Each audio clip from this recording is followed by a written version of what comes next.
Hello hello check hello. ध्यान दीजिएगा, जितने भी माता बहन भाई बंधु बूढ़े जवान, पूरी दुनिया में कोरोना वायरस फैल चुका है, हाहाकार मच चुका है।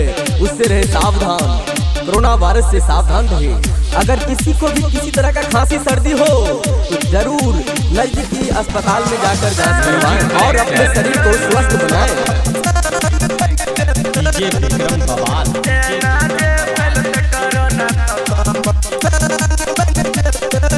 अखन अपने सब सुन रहल छी भावना रिकॉर्डिंग स्टूडियो की शानदार प्रस्तुति।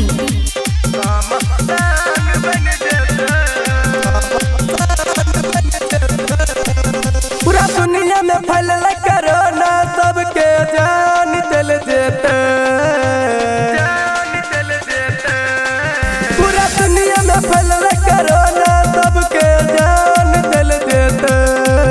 एना जे फैलत कोरोना, एना जे फैलत कोरोना तो समसान बन जेते। एना जे फैलत कोरोना तो समसान बन जेते।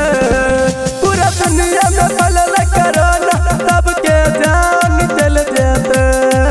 पूरा दुनिया में फैलल कोरोना, सबके जान चल जेते। एना जे फैलत कोरोना, एना जे फैलत कोरोना तो समसान बन जेते। एना जे फैलत कोरोना तो समसान बन जेते। हाथ धोइएगा साबुन से, नहाइएगा तो डिटोल डालकर, क्योंकि कोरोना वायरस, ये वायरस किसी को नहीं छोड़ेगा मेरे भाई, ये वायरस किसी को नहीं छोड़ेगा मेरे भाई। म्यूजिक डायरेक्टर डीजे विक्रम बवाल।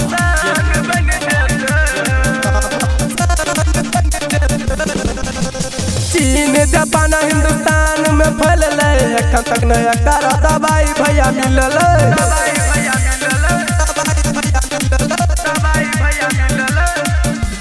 चीन जापान हिंदुस्तान में फैलल, अखन तक नया कर दवाई भैया मिलल। जो रुकते नहीं बीमारी तो देश के जान चल जेते। जो नहीं रुकते ई बीमारी तो देश के जान चल जेते। एना जे फैलत corona,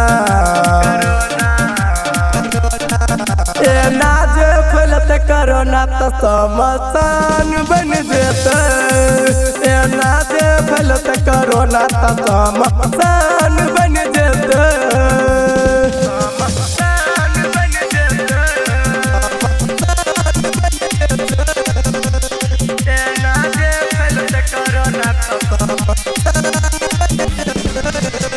music director DJ Vikram बवाल।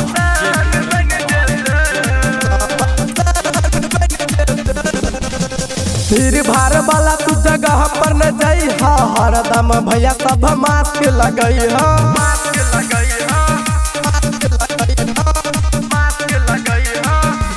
भीड़ भाड़ वाला तू जगह पर न जाई, हरदम भैया सब मास्क लगई हो। रखबो न सब सफाई तो सबके मान चल जेता। रखबो न साफ सफाई तो सबके मान चल जेता। एना जे फैलत कोरोना, एना जे फैलत कोरोना तो समसान बन जेता। एना जे फैलत कोरोना तो समसान बन जेता।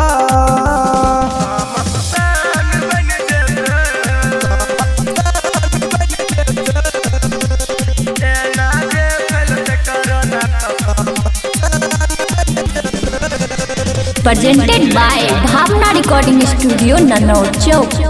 डीजे विक्रम बवाल।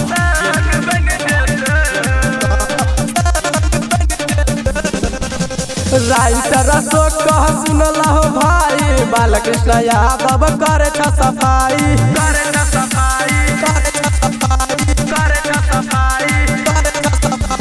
राइटर अशोक कह सुनल हो भाई, बालकृष्ण यादव करे छ सफाई। हल्का में जलेबो त खाना दान चल जेता।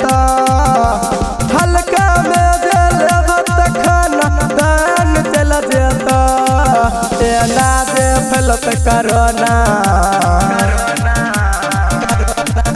एना जे फैलत कोरोना त समस्तान बन जेता एना जे फैलत कोरोना त समस्तान बन जेता।